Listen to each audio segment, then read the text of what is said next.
Sarah Martinez had constructed a business empire from scratch, converting a modest tech startup into a Fortune 500 corporation that provided employment for thousands.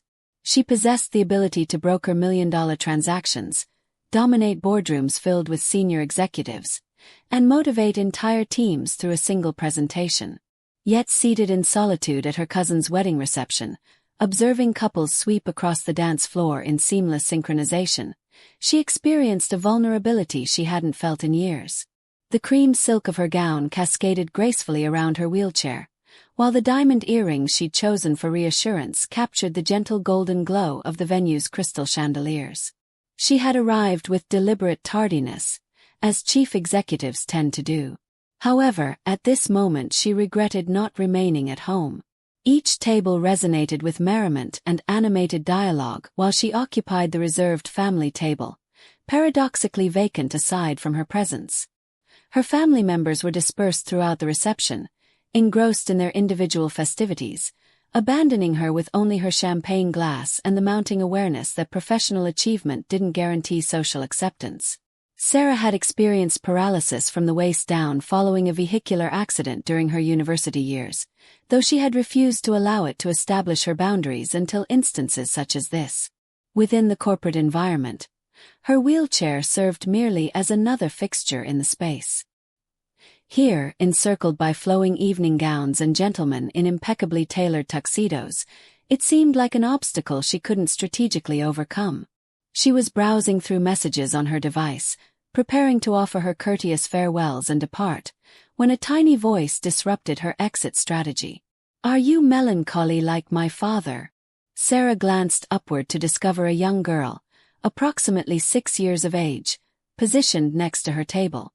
The child was dressed in a pale blue flower girl gown with verdant stains along the border and a tilted daisy wreath that had obviously endured considerable wear throughout the ceremony. "Excuse me?" Sarah inquired, placing her phone aside. "My father mentions he feels melancholy at weddings because Mama isn't present to share a dance with him. However, you appear melancholy as well, and I'm uncertain why." Before Sarah could offer a response, a man materialized beside the young girl, his face colored with mortification. He possessed a tall, slender frame, with compassionate eyes framed by metal-rimmed spectacles and dark hair that appeared as though he'd been threading his fingers through it.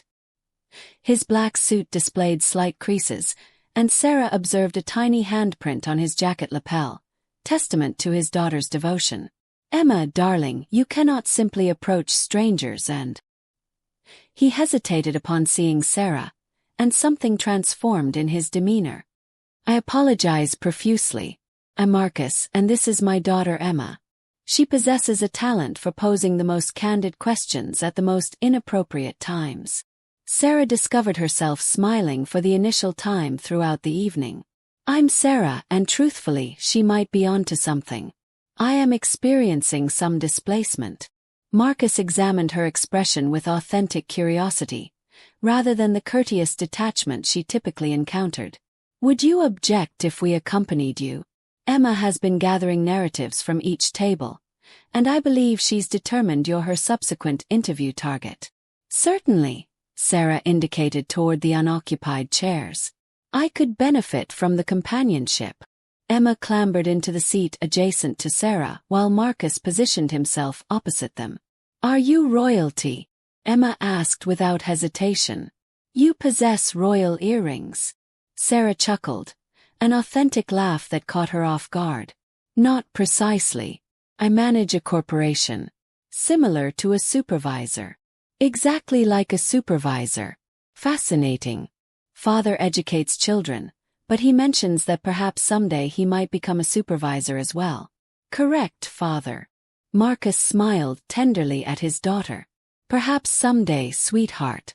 Currently I'm content being Mr. Peterson to a group of 8-year-olds.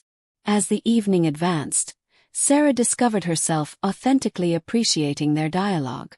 Marcus worked as a third-grade educator who discussed his students and their capabilities with fervor. He was recently divorced, he mentioned in passing, and attempting his utmost to manage single parenthood. Emma was intellectually advanced and amusing, possessing an inexhaustible collection of inquiries about Sarah's supervisor position, and whether she owned any companion animals. When the musical ensemble began performing a romantic ballad, couples started gravitating toward the dance area.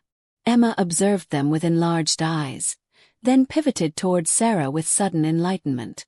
"Father, you should invite Sarah to dance. Then you won't experience sadness anymore." Marcus's complexion turned scarlet. "Emma, that isn't. I mean, we cannot simply." "Actually," Sarah interjected softly, "I would welcome dancing. I simply execute it somewhat differently." The quiet extended for a moment before Marcus rose and offered his hand with a small, hesitant smile. "Sarah Martinez, would you grant me the privilege of serving as my dancing companion?" Sarah felt her heartbeat accelerate as she accepted his hand. "I wondered when you might ask." Marcus guided her chair toward the perimeter of the dance area, while Emma followed behind them like an enthusiastic puppy. Other couples created space as Sarah positioned her wheelchair, and Marcus lowered to one knee beside her, clasping her hands within his.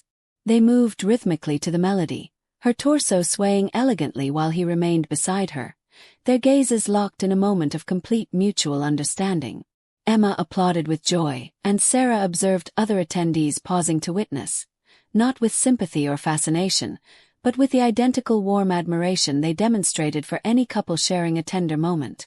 For the first time in years, Sarah felt genuinely acknowledged, not as the executive in the wheelchair, but simply as a woman being invited to dance by a man who regarded her as though she was precisely what he had been hoping to discover. "I'm grateful," she murmured as the song approached its conclusion. "I'm grateful," Marcus responded. "I haven't experienced this level of awareness in considerable time." When the music concluded, Emma hurried over to embrace them both. "That was the most magnificent dance ever. May we repeat it?" As they returned to their table, Sarah felt something transform within her chest, a warmth she had forgotten existed. Marcus requested her business card, then immediately laughed at his own behavior. "My apologies, professional habit. What I intended was, would you perhaps enjoy coffee together sometime? Emma serves as an excellent supervisor." "I would appreciate that," Sarah said, expressing complete sincerity. 6 months subsequently, Sarah discovered herself in her office gazing at a photograph on her desk featuring Marcus and Emma at the zoological park, all three of them laughing at something Emma had commented regarding the penguins. Her assistant knocked and glanced inside. "Your 4 o'clock appointment has arrived, Miss Martinez. Additionally, there's a delivery." A modest bouquet of daisies rested on her desk accompanied by a message, "For the finest supervisor and finest dancing companion. With love, Marcus and Emma."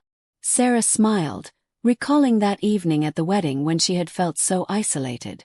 Sometimes the most wonderful connections emerged from the most unforeseen invitations. Sometimes all that was required was someone courageous enough to inquire, "Would you care to dance?" And sometimes, if fortune smiled upon you, that someone arrived with a 6-year-old daughter who believed that everyone deserved the opportunity to dance.